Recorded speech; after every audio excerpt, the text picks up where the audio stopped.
Hi, everybody. Hello and welcome. It is The Sweat presented by DraftKings. I'm Emerson Lotzia. She's Jessie Coffield. We have a lot coming up in this show. We're going to talk about golf. It's a tradition unlike any other on Wednesdays with Len Hochberg here. We're going to help you build those NBA lineups. We're also going to talk a little DFS and sports betting in the world of hockey on the ice. On the ice, but we're going to start with football. Yep, on the grass and the turf. Yeah, we're going to start with football with our DraftKings contributors, Jeff Ulrich and Pierce Dietrich with NFL over-under. So will these Week 10 NFL games go over or under their listed total? We're starting with Atlanta at we're not going to say, yeah. No. Were you going to say? I was not going to say what you think I was going to say. Because we don't know. I was going to point out how different our analysts looked this morning. Like, Pierce is well put together, got up, really dialed in, ready to conquer the world. And Jeff woke up 10 minutes ago. I have a clean shirt on, and I have a shirt with Chevy Chase on it, Emerson. So yeah. All right. I'll allow that. So how dare you? I just slow your roll, pal. Yeah.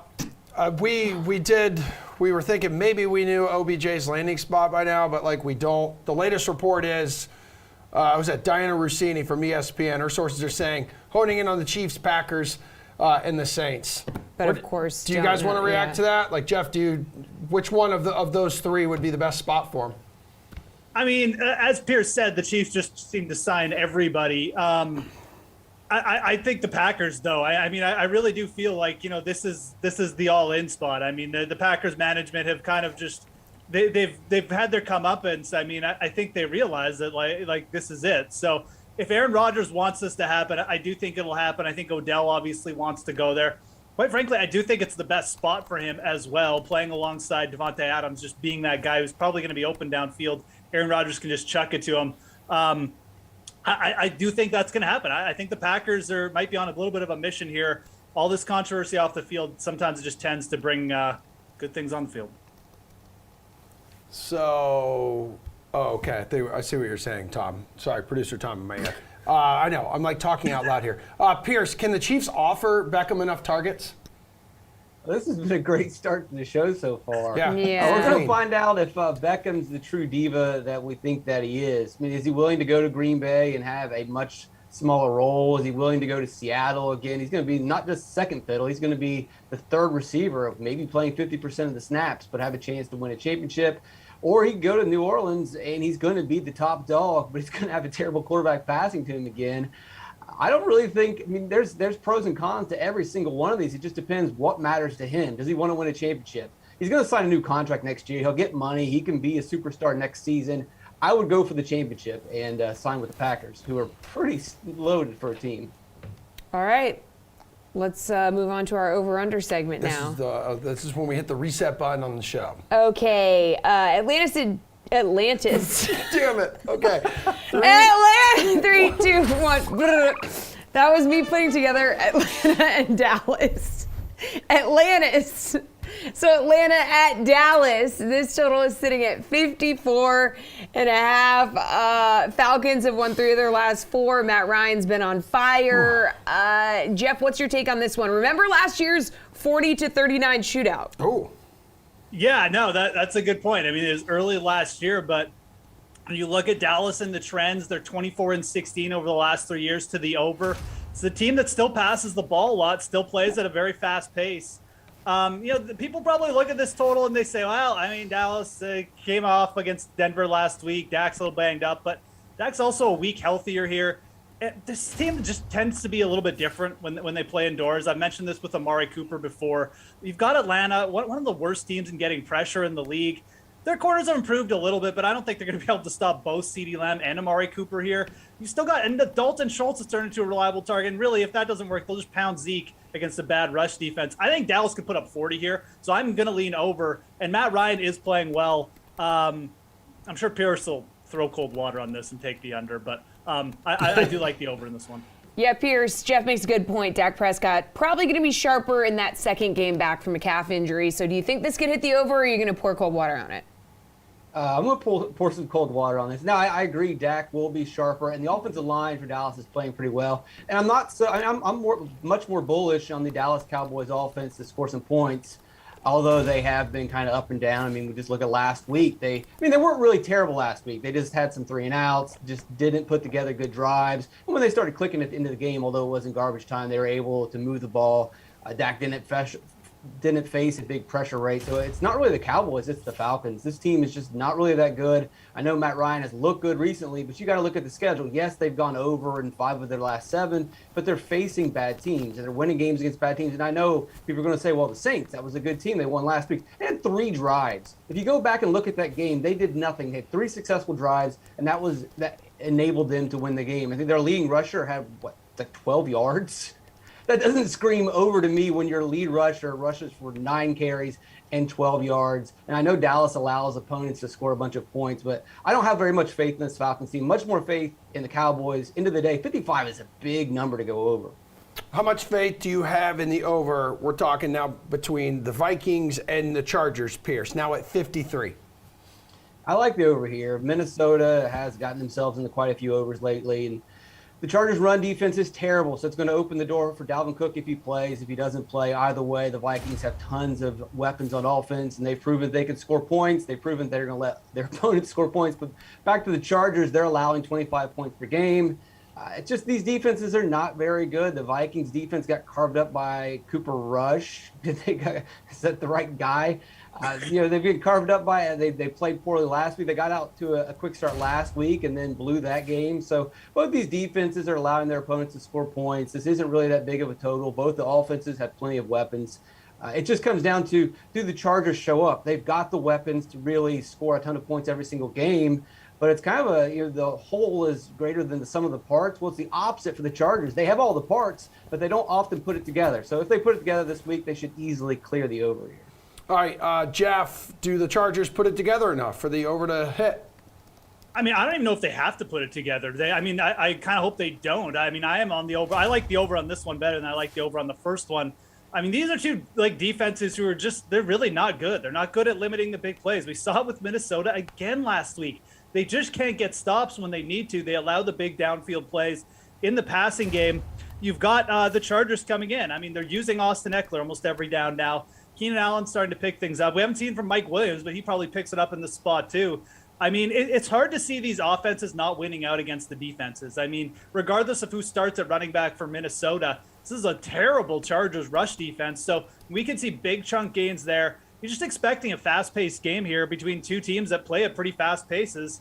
Chargers one of the fastest in the league. So yeah, I think 52. I think if anything, you could even say the totals in the first 2 games should be switched. I do kind of like Dallas to score a bunch of points. Like I said, I like the over, but I like the over much more in this one. These two teams, I don't want to call them frauds, but their defense just aren't as good as people think. All right, Jeff, Tampa Bay at Washington football team total here is sitting at 51. The combined points per game average of these two teams is 52. So you want to roll with the over here?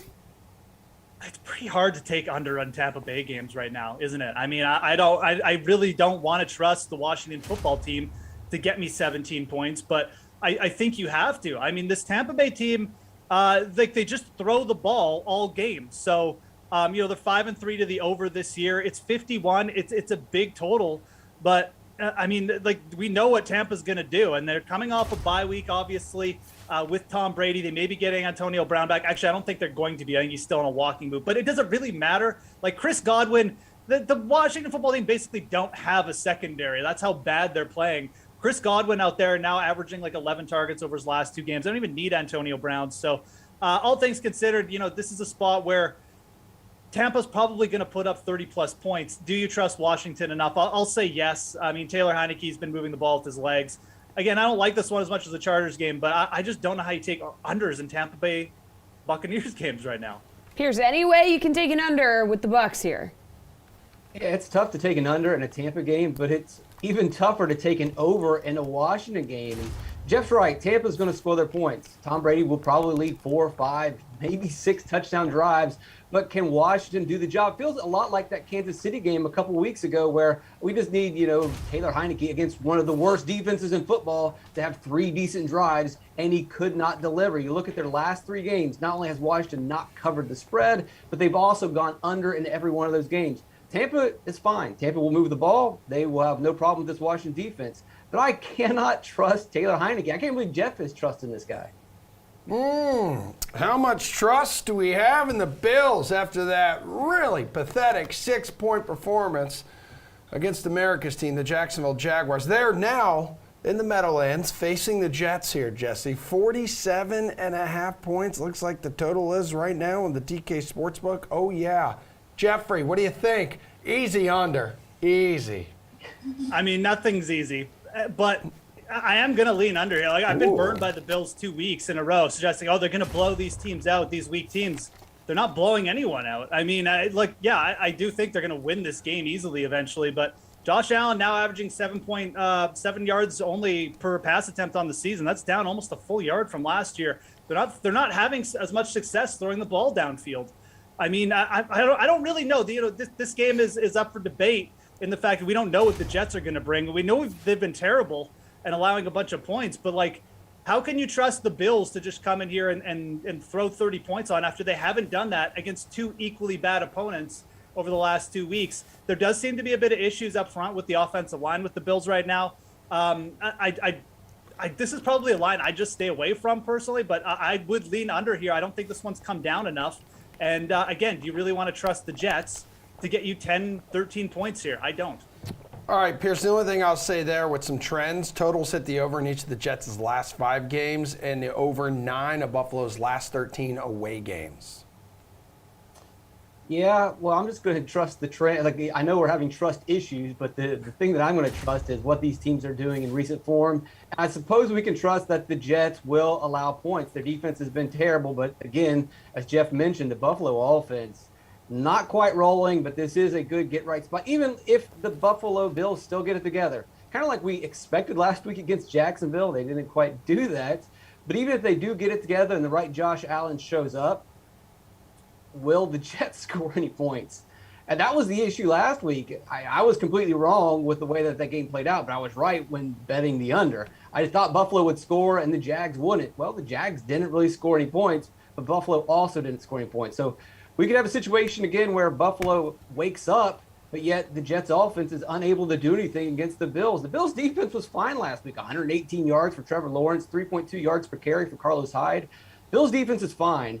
I can't see the Jets doing their part, and there's a chance that the Bills don't do their part. So give me the under.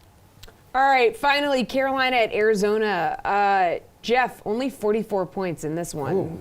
You think this could go over?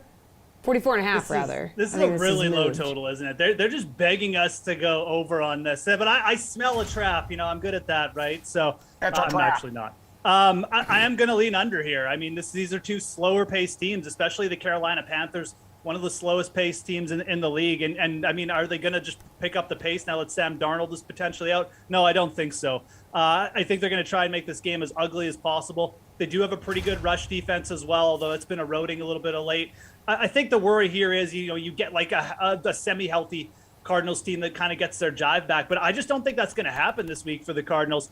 I think you'll see this game also be closer than the spread indicates, 10.5. And I think you're going to see, like I said, a slower paced game where the Cardinals just try to eke one out and limp on to the next week and get another week of rest. So at 44.5, again, Panthers games really just have not been good for fantasy, have not been good for points. I'm going to lean under here, even though it's a low total. Pierce, do you want to take the under too?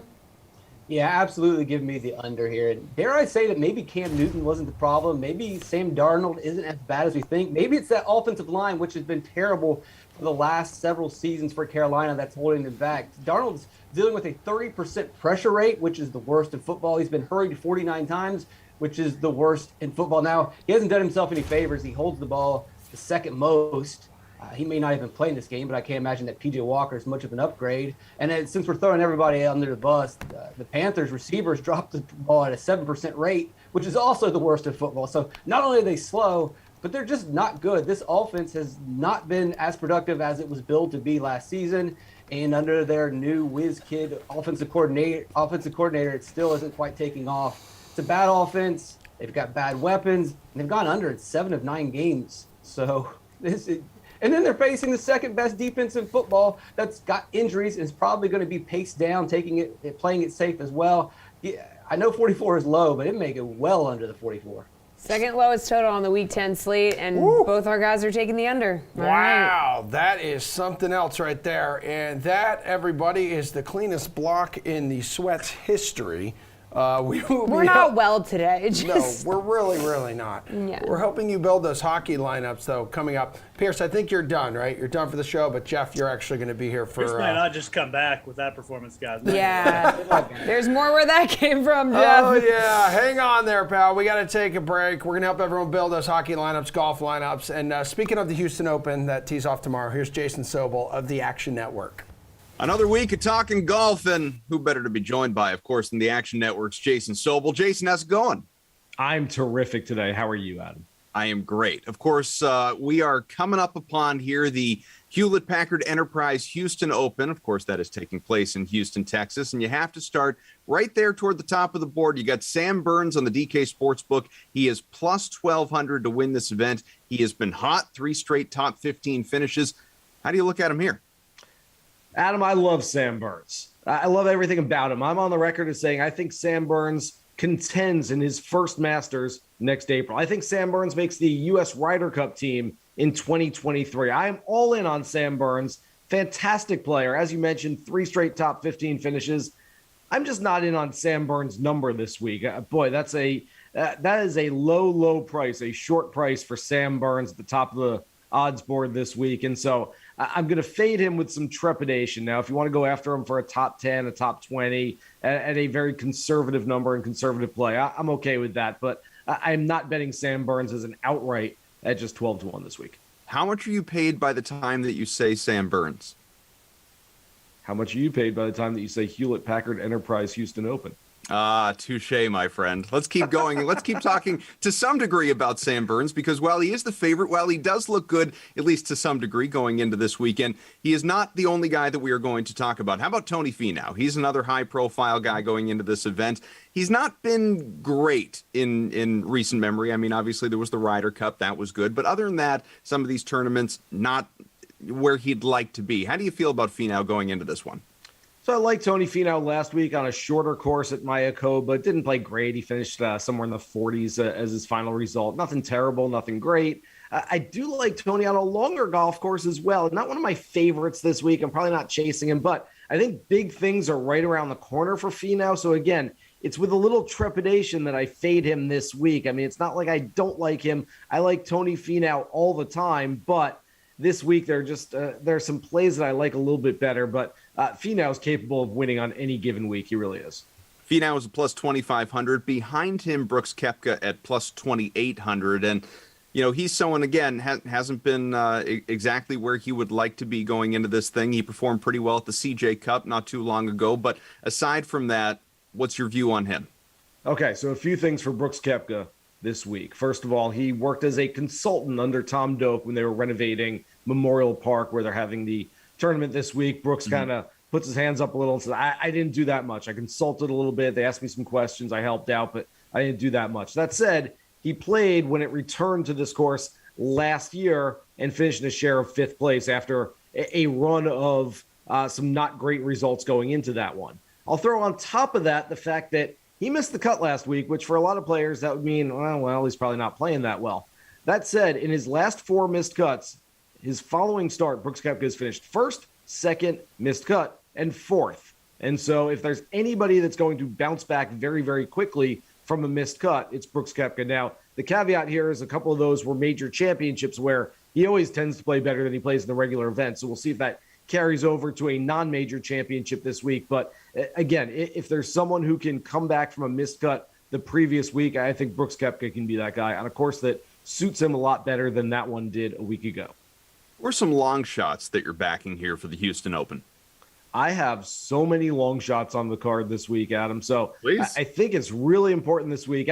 Look, you can hit it long and straight on any golf course in the world, and it's going to help. It's never a bad thing to hit it really far and really straight. That said, at Memorial Park, which plays more than 7,400 yards as a par 70, I think long and straight is more of an advantage than it is on some other venues on the PGA Tour. And so guys that I'm looking at for long shots are guys who are really good drivers of the golf ball. Keith Mitchell, he was 11th in strokes gained off the tee last season. He's already 27th this season. Really good driver of the ball. He's got a big number next to his name this week. I really like Keith Mitchell a lot. Cam Davis hasn't had a top 25 finish since his win this past summer, but another guy who drives it really well. Trey Mullinax, Taylor Pendrith, Brandon Hagee, a few other names, all guys further down the board, but there are a lot of long shots that I don't mind taking a chance on this week.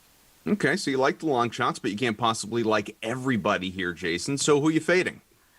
Oh, fades are tough this week. I'm probably fading guys who, quite honestly, don't play well on these longer golf courses. Matt McNeely is a name that has popped up a handful of times over the last few months where he's been playing some really consistent golf. I've mentioned with you on this segment a few times, Adam, that I look at him as sort of the Charles Howell of the current generation. That is by no means a backhanded compliment. I love the fact that he cashes checks. He goes out there and has seemingly a good finish every week. And he should have another fine finish, but plays his best golf on shorter golf courses. So he's just an example here. But guys who tend to play better on a 7,000, a 7,100 yard golf course, I think 74-30 is what it is this week on a par 70. I'd fade those guys and look for the guys who are the bigger hitters instead. We need a pick to win the Hewlett-Packard Enterprise Houston Open. Who do you have? I'm going with a guy who's trending very, very much in the right direction. And again, as I mentioned last week with you, that I look at strokes gain motivation this time of year. I'm looking for guys who are hungry, guys who have some desire. Matt Wolff, for a long time this year, he was kind of lost, both in his professional life and maybe in his personal life just a little bit. And he's been very outward and vocal and honest and upfront about sort of the things that were hurting him as far as on and off the golf course earlier this year. Looks to be in a very good place right now, both mentally and with his game, because he's finished top 5 in each of his last 2 starts, including a share of 5th place last week at Mayakoba, where he opened with a 61, closed with a 65. This guy can go as low as anybody in a hurry. If he gets those bogeys off the card, I think he's going to be in a really good shape this week. Good driver of the golf ball. Matthew Wolff is my play this week. Welcome back to The Sweat. We are ready to talk hockey with our NHL panel. DraftKings contributor Jeff Ulrich and RotoWire's Paul Bruno. This is NHL opening face-off, so we need you guys to choose the top options on the very small 3-game slate tonight. Small. Okay, so which is the best money line on the board? There's not many to choose from, Paul. Just 3 games. Just 3 games. There's just The 3 money games. line bets. Tonight, I'm going to show you. I can put my fandom aside. I have to favor the Flyers on the money line over the Maple Leafs. They're 3-1-1 on home ice. And only missing Ryan Ellis on a very strong defense, the way I see it. The Leafs have not shown much consistency in the start to their season, and tonight they may be without their captain, John Tavares, arguably their most consistent forward so far. Winger Andre Kasha is also a game-time decision, so the forward units could be depleted. Jack Campbell is the busiest goalie in the NHL so far, and I wonder how he might look coming off his poorest effort of the early going on Monday against LA. I say take the home side tonight at +110. Jeff, what are you doing for your favorite money line bet? Yeah, no, I mean, definitely have to be interested in the Flyers there. I mean, I don't think there's anything wrong with that. I think that's the way I would go. I mean, I think you also have to be interested in the Nashville Predators at +135. I mean, this Dallas Stars offense, as much as I want to start hopping on them for them to score some goals, I mean, it's just not happening. And when you look at this matchup too, I mean, the Predators are by no means a great team, but they have a big edge in net with Juuse Saros, who's likely going to be starting tonight. I mean, Saros is just so head and shoulders above what Dallas is bringing in net that it doesn't even matter if the Stars do have an edge in certain other areas that, you know, he could steal this game. And when you're looking at the odds coming in as +135 underdogs here, I just don't think there's enough between these two teams to be, you know, for Dallas to be -155 favorites in this spot. So all things considered, I probably prefer the Flyers a little bit as an underdog moneyline bet tonight, just like Paul, but I think the Predators are definitely live dogs here. I'm not sure how you don't take them, especially, obviously you want to get the goaltender news, but if Saros is confirmed, I love that number on the Predators. All right, Jeff, which total is the best to target, do you think? I definitely like going over on this Minnesota Wild Arizona Coyotes game. I mean, the Coyotes are what they are. I mean, their offense, obviously, they got shut out a couple times in a row, but they picked it up. 5 goals their last game against the Kraken. They're at home here. They're going to be coming in with a little bit of confidence, which I like. And look, I mean, the Minnesota Wild, like, I mean, they really haven't been great in net. They really haven't been that great defensively. They're having a bunch of come from behind wins. And if you look at the totals too with Arizona, The total's gone over in 5 of Arizona's last 6 games when playing against Minnesota at home. So that's an interesting trend there. These two teams do tend to combine for a bunch of goals when they play. I do think that, again, with Minnesota's offense still clicking and their defense not really doing much, I think it's a good one to go over on a 5.5 total here. Again, not like the super strongest goaltending, not like the super strongest defense, but two offenses who are in pretty good form. I like going over. Paul, which total are you going to target? I'll give you news on all 3 games going to the alternate total lines. The line of 6 looks low in the Toronto-Philly game. At 6 goals is low for the quality of goaltending. And Carter Hart will give you some nights by himself. And Jack Campbell looks a bit shaky, I mentioned. So I'm going to go to the alternate line for a payoff of 105 at 6.5. Then the Preds and Stars, Jeff touched on the fact that these guys do play low-scoring games, and they're two of the most defensive conscious teams in the league. So I'm going to alternate line on the low side here, saying the under of 4.5 for a plus 190 payout will look good. And finally, I think the Wild offense should run all over the Coyotes. Jeff again mentioned that they've gone over the line most regularly in most of the last 6 or 7 starts, I think, between the two clubs as I saw it. And so I'm going to the alternate line there too, plus 130 payoff for a 6.5 line. Hey, Paul, as you've mentioned, your Leafs are in action. All right, we're on the DFS side right now. Which one of their stars makes the most sense tonight? Emerson, I already mentioned my concern about Tavares, so that could limit the options if he can't play. I think it's a spot, though, where Willie Nylander makes the most sense to me. He's on Matthews' line and on the top power play unit as well, coming off a bit of a no-show effort for his part against LA. Look for him to try to lead the offense, and that looks like the safest and cheapest play among the healthy trio of Leafs top guns. When you consider the top 4 players on this team, they've scored all of the last 14 goals for this club. I wonder if there's a prop that says, will any other Leaf forward score tonight? I say Wee Willie, the best of the top guns, at $7,300. Yo, Jeff, you agree with that? Absolutely. I do like the Leafs top line, especially with Tavares out. I think I'd probably just rather prefer getting up to Mitch Marner, but we need to see what the Tavares news is all about. If I'm leaning for a Leafs player, it's probably going to be Marner. You look at the production between Matthews and Mitch Marner here.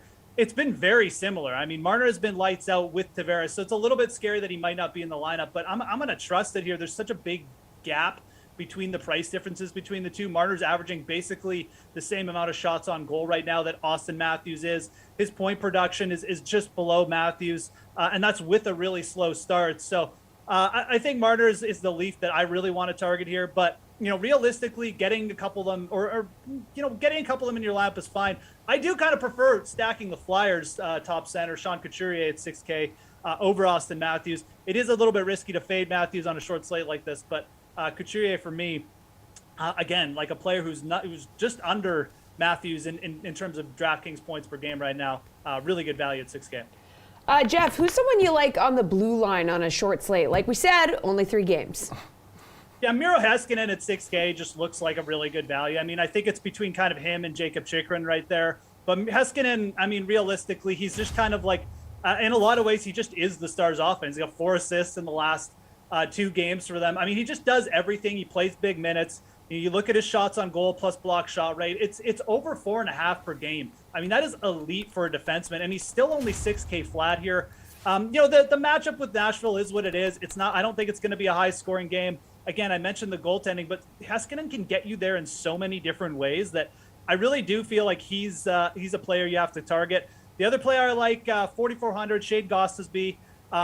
Just playing a big role for the Coyotes and special teams right now. And again, I don't hate the matchup here with Minnesota. So Gostisbehere at 4,400 and then Miro Heiskanen at 6K, probably my 2 favorite targets. All right, Paul, who do you like on the blue line? I'm going to go in between and highlight a couple of other defensemen. Ivan Provorov is the Flyers' most important blue liner, I'll say, and he's gotten off to a poor start offensively with only 2 assists in 10 games played, even though he has a +6 rating on the whole. Consider that this guy has totaled 27 goals and 86 points over his last 3 seasons, and you know how important he is when he's rolling along, and he's still part of their top power play, so I think he gets a shot to get off the schneid, and I expect him to be better than what he's shown so far. He only cost $4,700. And then a similar narrative applies to Dallas Stars' John Klingberg, who has also got only 2 points so far, though he's only played in 7 games this year. He's their top power play quarterback as well, and a guy who's topped the 40-point mark 5 times in his 7-year career, just missing that plateau in the shortened season last year, and he cost $4,900 in the home matchup against Nashville. All right, guys, 3-game slate. I ask for some value here. Who are you looking at to help you pull in value for your lineup, Paul? Well, I like the Flyers' top line tonight. Travis Konechny is a guy that I think he gets up for the games against Toronto and seems to always be a factor when the Leafs play against the Philadelphia Flyers. So I look for him as a value play, and I also look for Matt Niskanen. This guy is also a new arrival to Philadelphia, and he's been a top scoring defenseman in this league for a long time, and I think he's underpriced tonight too. So I want to show AJ that I can pick against the Leafs once in a while as well. It's a shame he's not here to listen to this. Yeah, it is. Don't worry. He'll find a way of catching it. Hey, Jeff, best value on the DFS slate tonight is who? I like looking at this Arizona-Minnesota game, as I mentioned. I think it's going to be a ripe one for goals, and I think that's good for DFS. Some really cheap plays you can get exposure to in the top 6 on both sides. Phil Kessel, 3,100. Look, first-line power play minutes, first-line minutes. If we'd like this game to go over, I mean, Arizona's got to score some goals here. Kessel's super, super cheap. He's definitely a player who can get you 3, 4, maybe even hit the shots on goal bonus in a game like this. So I think he at 3,100 is a very good target on a 3-game slate. Again, we don't have a ton of options. And then on the other side, Frederick Gaudreau, and he's a first-line center for the Minnesota Wild playing the Arizona Coyotes tonight. Yeah, you look at his long-term stuff, but it doesn't look like great. He averages under 2 shots on goal per game. But this is a player who averaged over over half a point per game last season with the Pittsburgh Penguins. I think his points, he's due for some positive regression in terms of points scored and stuff like that. Playing on the Minnesota top line too. I mean, alongside Kirill Kaprizov, only good things can happen there at 3,600. So 2 value plays there from Arizona, Minnesota. I like. All right, thanks, guys. Unlike hockey, there is a ginormous slate around the NBA. So who to build those lineups around is next.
All right, everybody, big slate around the NBA tonight. We got DraftKings contributors Gary and Thorne and Mr. Nick Fryer here to discuss it. This is NBA building blocks, so who your favorite DFS plays are at the following positions. 13-game NBA slate. Yeah, we just came off a hockey segment. There were only 3 games on that slate. And you know what's crazy is yesterday there were 10 NHL games and only 3 NBA games. It's and like then you add them, and now we're 13. Yeah. Wow. Crazy, dude. Witchcraft. All right, favorite play at That's center. ridiculous. Gary, and who you going with? You guys got to stop talking about that stuff. Big schedule is going to come shut down this show. Ooh. Yeah, scary stuff. Jared Allen. So we just move past that. Jared Allen, I think, is in a fantastic spot tonight. He's $7,500. I'm shocked he's this inexpensive. I know it's a big slate. I know someone has to be priced in the mid-tier. But Jared Allen, since the beginning of November, is averaging 37 minutes per game, 20.5 points, 16.3 rebounds. He's gone over 49 DraftKings points in 3 of the 4 games he's played in the month. Obviously, Cleveland has no Kevin Love. They have no Lauri Markkanen. They've also got no Colin Sexton. I don't really think Jared Allen's going to see all that much of a bleed over of Colin Sexton's usage rate or anything like that, but if Jared Allen's playing 37 minutes a night, we know just historically with the 5-year sample we have of Jared Allen, he's someone who can average well over 1 DraftKings point per minute. So with that type of volume, I almost think he's unavoidable on this slate, especially considering Washington is giving up the second most DraftKings points per game to opposing centers. So perfect matchup, heavy volume, everything you could ask for in Jared Allen. Yeah, Jared Allen, he's going to cost you $7,500. Who you going with, Nick? It's funny, Gary and I are of a similar mind in this one. I like Evan Mobley tonight. I still think Jared Allen is a great play, too, at 7.5K. The only reason I want to go with Mobley is because he's a little bit cheaper at straight up 7K against the Wizards. Of course, Gary talked about Markkanen, Kevin Love, Colin Sexton, all out now. So plenty of offense to go around. And then when you look at the pace of this game, too, you got two teams that are in the bottom 18 in terms of pacing. And I know that was the same case with the Cavs-Knicks game, too, and that obviously played really well for both Allen and Mobley, and they had a similar output in that game. Right now, I don't know who's necessarily going to give you more points, but I would think that still you're going to get a little bit better from Mobley in terms of value just because, he's just a little bit cheaper. All right, dudes. Favorite play at forward. Nick, lead us off. So I know he's been doing really well, really consistent all season, but I still cannot believe that I like Harrison Barnes tonight going up against the Spurs. He's been about as consistent as anybody in this price range. I know 2 games ago he had his lowest scoring game of the season in terms of just straight up points, but it still wasn't his worst fantasy performance of the season. It was pretty much right around his average. And when you look at this game too, where for the centers, I like it more for the slower tempo with the Cavs game. This game should be up tempo with the Spurs tied for 3rd in pace, and then the Kings tied for 7th. Straight up 7th in pace. And then you look at when Barnes just dropped 26 on the other night. That's the other team that's 3rd in pace. That's the Hornets. I know they're much worse offensively than the Spurs, but still, there's going to be a lot of offense, a lot of movement tonight, and that's going to play well for Barnes. All right, Care Bear, how about you, dude? Yeah, I think we're going to probably talk about this game a lot, but, there's no one really active of note for the Nuggets. I mean, that's probably unfair to some of their, tertiary players, but you've got no Nikola Jokic in this game. You've got no Michael Porter Jr. in this game. So a bunch of guys are just going to have to step up, and I see Aaron Gordon really filling that role. He's $5,200 tonight. We have, the smallest of all small samples of him playing without those 2 guys so far this season. He's only actually had 20 possessions with Jokic and Porter off the court in 2021-22, but he does have a 35% usage rate in that small sample, and I think that's pretty indicative of what's going to happen tonight. We saw this version of Aaron Gordon back in his Orlando days. He can play point forward. He can dish out 10 assists. He is someone who knows how to pass the basketball, and I think if Michael Malone is looking to kind of fill that Nikola Jokic void, I know you can't really do that, but his best option is probably Aaron Gordon because he can at least sort of pass in a similar sense, and you can run your offense out of Aaron Gordon in the post. So I think Gordon's going to have a pretty big performance at $5,200. All right, Gary, and let's talk guards. 6 guys that will cost you over 10K. Are you going with one of them? Yes, right at that line of demarcation, actually. LaMelo Ball, he's 10K. I just have to have someone from this game. You have to have exposure. This is the highest total on the slate by a wide margin, which is saying something because, again, we've got 13 games to choose from, and the reason for that is Charlotte and Memphis rank last and second to last in defensive rating in the NBA so far this season. There won't be anyone playing defense in this game. They might just take a break while they're playing defense so they can be better at playing offense next possession because they know this game is going to be incredibly high scoring. Ball has put up some really big fantasy performances as of late. He's averaging 51 DraftKings points across his last 6 games. I just think this is a smash spot for him. I don't mind John Morant on the other side either. I just think you have to get someone in this game. Yeah, Nick, what do you think? What's your play at guard? I agree with Gary in sticking in that game versus going with maybe Steph or Russ, who are both a little bit higher priced. And as much as they have favorable matchups tonight, whether Steph going against Minnesota and Russ not having LeBron in his game. But I still looked at that and I think I can go a little bit cheaper and still get a really good player. And again, talking about the high-paced game with Sacramento and San Antonio, I'm going to go with DeJounte Murray at 9.7K because when I look at the Kings, they're 4th worst in points per game against point guards this season. And then one of the bigger ones for me was they're the worst in rebounds per game against point guards this season. And for DeJounte Murray, that's going to play big because he's averaging 8.1 on the year. So while I do like the LaMelo pick a lot, and I'm never going to knock anybody going with Ja, I think DeJounte is my favorite at guard tonight. And now I need to know what the best value play on the board is, Nick.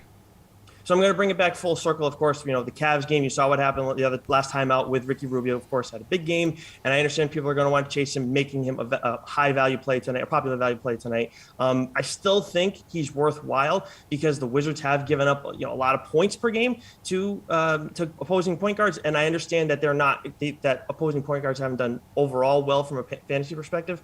But Rubio has a diverse game, of course, assists and everything. He's going to be dishing those out. And he has two big guys that he should be feeding all night. Darius Garland is another one, too, I like in that game if you want someone who's been a little more consistent at a slightly more expensive price, but that's what you pay for with consistency. I still think he's a good play as well. And then Garion talked about the Memphis-Charlotte game a lot. I think another way you can get exposure in that game, too, is Desmond Bane at 5K, I know he's had some ups and downs, but I generally am going to back him. Garion, best value on the board. What do you got? Yeah, I would endorse all the guys Nick was talking about. I would also say to go back to that Nuggets-Pacers game. Again, you just got a lot of minutes in the front court that someone has to fill. So Aaron Gordon's going to play his normal allotment, maybe pick up a couple extra minutes, and he's only 5'2". But you've got the Greens, JaMychal and Jeff. JaMychal is 3'2", Jeff is 3'4". I think there's a chance JaMychal starts this game at center for the Nuggets, so he's probably going to be in double-double territory, especially if he plays over 30 minutes, which he'll probably have to. But I would say Jeff Green is maybe a little bit more interesting at 3-4 just because he probably has a higher ceiling. I think we've seen Jeff Green be one of those guys who is willing to step into an offensive void and take some shots. He is not afraid to put up a 25-30% usage rate off the bench if needed. So I think both those guys are very viable value plays on the slate. All right, before we let you go, let's get your favorite sportsbook play of the night in the NBA. Garion, what you going with? Going to go right back to Pacers-Nuggets. I don't know how the Pacers are only favored by 3 points in this game. I know the game's in Denver, and the Nuggets historically have some pretty insane numbers when they're playing at the Pepsi Center, but when you look at the on-off splits for Nikola Jokic this season, it is bad. When he is on the court, the Nuggets are outscoring their opponents by about 15 points per 100 possessions. When he is off the court, they are getting outscored by 17 points per 100 possessions. They would actually have the worst offensive rating in basketball and the worst defensive rating in basketball if you prorated their numbers without Nikola Jokic on the court this season. They are terrible when Jokic is not playing. And the Pacers are getting healthy. Malcolm Brogdon is questionable for this game, but he said yesterday that he would be playing in this contest. So I think the Pacers, with all their offensive weapons at their disposal, are going to be able to just take advantage of a very easy spot tonight against the Nuggets. All right, Nick, what do you think? What's your favorite sportsbook play of the night? I think Gary makes a lot of great points for the Pacers game. I had a couple props that I really like for this one. I talked about DeJounte Murray earlier. I like him to combine for over 25.5 points and rebounds. And then the big one for me, though, tonight is Joe Harris, over 2.5 three-pointers made. And that's at pretty much even money going up against the Magic tonight. And look, I mean, with him, he's 7 of 11 going on the over this season, and in 3 of those 4 times where he's gone under the mark, he's played sub 30 minutes. I know this is the biggest spread of the night, so you can think blowout, maybe he doesn't necessarily play as much, but it hasn't necessarily been the case the entire season. I mean, one of those games where he was sub 30 minutes, the Nets ended up losing still. So this is a guy who's averaging almost 3 points made per game per season this season, and he's shooting 41% from 3. So I'm going to go with Joe Harris over 2.5 3-pointers tonight. Gentlemen, good stuff. Thanks for the help. One more break to go, one more block to go. We're going to dive into the latest stop on the PGA Tour with Len Hochberg. That is the Houston Open right after this.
final block of the show, and we are spending it with RotoWire senior golf writer Len Hochberg. We are price checking golfers for the Houston Open. So Sam Burns has been on fire lately and in turn has the highest salary on the board. Wow. But right under him, you have 6 other golfers over 10K, including Scotty Scheffler, Tony Finau. So would you rather pay up for one of those names instead of Burns? Well, Jessie, Emerson, good to be with you as always. And I heard at the very top of the show, I was the first name mentioned. I thought for a minute I was the only one on the show today, but no, there was a whole show anyway. So get a shout out right at the top of the show. But of course. Question about Sam Burns. Let's rewind to 1 year ago Sunday at the Houston Open. Sam Burns entered the final round with the lead, playing in the final pairing with Carlos Ortiz. Burns shot 72. Ortiz shot 65 and won the tournament. It was heartbreak for Burns. He had not yet won on the tour. We saw that same thing play out similarly at Riviera a few months later. He led for most of the way and couldn't close the deal. Since then, he's learned how to be a closer. In the 1 year since the last Houston Open, we've seen Sam Burns do what golfers do. They learn how to win. And now he is number 18 in the world and really top 10 if you're going by recently. He won the Sanderson Farms again just a few weeks ago. He obviously can play this course. There are some other guys in the 10,000s I like, but I do like Sam Burns this week. What a story it's been in the past year for him. Yeah, and atop the FedEx Cup standings right now as well. You mentioned last year's champ, Carlos Ortiz. He's withdrawn due to a shoulder injury, and the guys who finished behind him, that was Dustin Johnson and Hideki Matsuyama, they're not playing this year, Len. That means the highest placing player from last year's tournament who was actually in the field this week, that's Taylor Gooch. He comes in at 9,300. He finished in 4th place in Houston last year. What do you think of his chances this week? You know, Gooch is a little like Burns in that the last year has been his best year. He's a little older than Burns, not quite as young. He's 29 now, I think, Gooch. But yeah, he finished 4th here last year, and now that brought him into the top 100 in the world for the first time. He's been there ever since. He's now on the edge of cracking the top 50. He's 51st. He desperately wants to get into the top 50 in the world by year's end to automatically get into the Masters. Well, he's doing a great job. He's been lights on fire, house on fire at the start of this season. 2 top 5s, nothing worse than a tie for 11th. He's really one of the top players in the fall swing. I do like him as well this week. He's shown he can play on this course. All right, where are you finding value in this tournament, Len? What do you think? Well, I have to start with the guy who I mentioned every week, Aaron Wise, $9,200. He's delivering every week in the fall swing. Hopefully everybody's been along for the ride. But some other guys of note, $8,700, Mark Leishman. Really, no one might have been affected more by the pandemic golf-wise than Mark Leishman. His game really fell off, but it's really starting to come back now. He already has 2 top 4s in the fall season alone. This is a course set par 70, $7,400 yards, really a long course. He could really boom his drives, but you also need to be a good scrambler, and he has a good wedge game when it's on. I like him a lot at 87. $8,200, Shane Lowry had him last week. I was very, very honored to be part of one of his 3 missed cuts all year, but I do like him again this week. $7,900, Mackenzie Hughes, not a long hitter, but a great short game. I think it's going to be important this week with a lot of false fronts. $7,100, Taylor Moore, the Korn Ferry graduate, and Keith Mitchell, $7,000, and 2 guys in the 6,000s. Now, want to point out there are 132 guys in this field. 65 and ties make the cut. More than half the field will make the cut. A lot of 6,000s will make it to the weekend. $6,700, Grayson Sigg, and all the way down at $6,200, I like to take a shot on Sung Kang. All right, I know you're not a huge fan of like the fade question each week, but all right, so just give me someone you're going to maybe steer clear of, Len. Well, yeah, it's always dicey, and it's certainly dicey to mention Brooks Koepka when question because his ceiling is as high as anyone's on tour. But he has not been playing well. He's pretty high priced, $9,900. You know, we know the story that he was in on the course redesign a couple of years ago, and then last year was in the top 5. So he seemed to have a bit of an edge. But I'm going to shy away from him a little bit reluctantly. $9,600. Adam Scott was just a little bit surprised to see him that highly priced. And then Jason Kokrak is a guy getting a lot of buzz this week on Twitter at $8,800.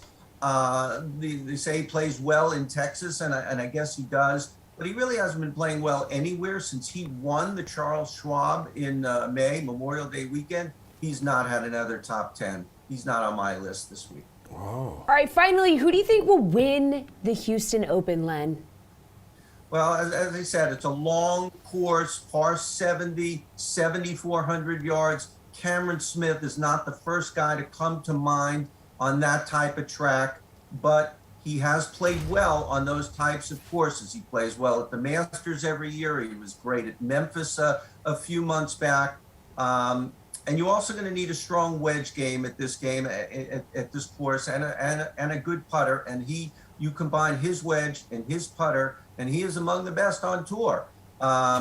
He played well at the end of the fall. He's only played once at the end of the season. He's played only once in the fall, tied for 9th at the CJ Cup. 10,200, a little bit pricier than I was hoping to see him because I really like him a lot, but I like Cameron Smith this week. Len Hochberg, that's it, dude.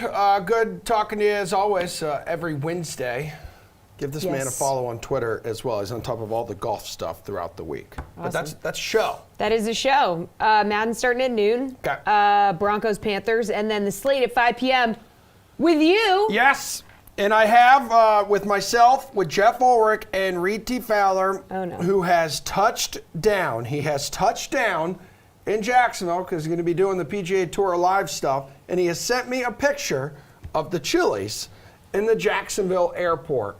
Okay, not sure what that has to do with the slate at 5 p.m. It's like a thing, yeah. So he's gonna be down in Florida. He is going to join us, and we will talk about his experience at the Chili's in the Jacksonville airport. 5 o'clock, you got to be there. It's must-see television. Gonna be stuff about Chili's. See you then.